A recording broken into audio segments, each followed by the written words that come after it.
बिहार के सभी नियोजित शिक्षक भाइयों बहनों को मेरा सादर प्रणाम। बड़ी चिंतनीय विषय है। यहाँ सरकार में रहे प्रतिनिधियों द्वारा पूर्व में हम लोगों को स्वर्णिम भविष्य के सपना दिखाया गया था।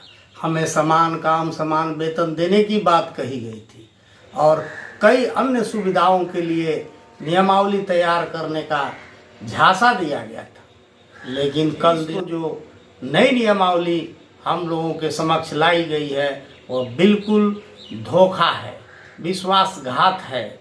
अब हम लोगों के लिए बहुत बड़ी चिंता की बात है। कहाँ हम स्वर्णिम काल के लिए सपना सजाए थे, वहीं हमें जबरदस्ती संक्रमण काल से गुजरने के लिए मजबूर किया जा रहा है। ऐसी परिस्थिति के मुकाबला के लिए हम लोगों को यह सोचना है कि कोई भी सरकार हमारा हितैषी नहीं है। यह सरकार राज्य की जनता की भी हितैषी नहीं है। शिक्षक होने के नाते, राष्ट्र निर्माता होने के नाते स्वयं को न बचाते हुए शिक्षा को भी बचाना, राज्य को भी बचाना, समाज को भी बचाना हमारे लिए चुनौती है।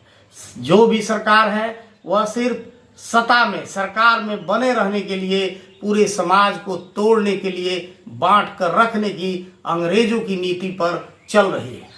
और इस अंग्रेजों की नीति बांटो और राज करो, इसी से प्रभावित वर्तमान सरकार, पूर्व की सरकार, जो भी सरकारें आ रही है वह हमें बांट कर रखकर अपने मनोनुकूल स्थिति का लाभ उठाने का प्रयास कर रही है। और इस प्रयास को असफल बनाने के लिए हम बिहार के तमाम नियोजित शिक्षकों को आगे आना होगा और आगे आकर अपनी एकता का एहसास कराना होगा।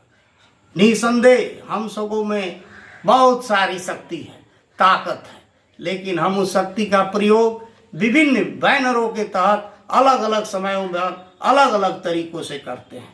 अब जरूरत है कि हम अपनी सारी शक्ति को एक साथ एक मंच पर अपने व्यक्तिगत, जातिगत, राजनीतिक, संघीय प्रतिस्पर्धा को त्याग कर एक मंच पर आकर पूरी ताकत के साथ सरकार की इस दोहरी धोखाधड़ी नीति का विरोध लोकतांत्रिक प्रक्रिया के तहत करें और अपनी विधि सम्मत पुरानी मांगे, राज्यकर्मी का दर्जा, समान काम समान वेतन एवं पुरानी पेंशन को प्राप्त करें।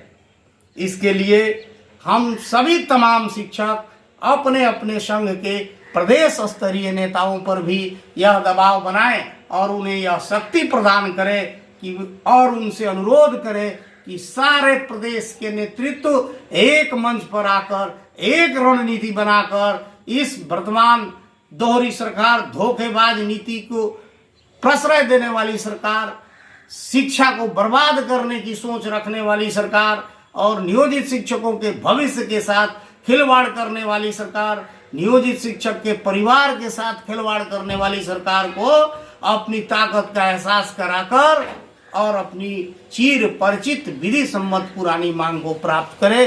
जय शिक्षक संघ। पुनः एक बार प्रणाम और इसी आशा और विश्वास के साथ कि मेरे अपील पर आप तमाम शिक्षक भाई बहनों जरूर विचार करेंगे और अपनी एकता का परिचय करेंगे। मैं पुनः एक बार चाहूंगा कि जिस भी संघ के द्वारा इस सरकार की ये जो छलने वाली नीति का विरोध किया जा रहा है, आप संघीय दायरा से ऊपर उठकर एक शिक्षक के रूप में उस कार्यक्रम को सफल बनावें। इन्हीं शब्दों के साथ पुनः प्रणाम। भविष्य में फिर आपके हर रणनीति के साथ कंधा से कंधा मिलाकर चलने के लिए संकल्पित आपका भाई मनोज कुमार श्रीवास्तव, प्रदेश उपाध्यक्ष शिक्षक संघ बिहार।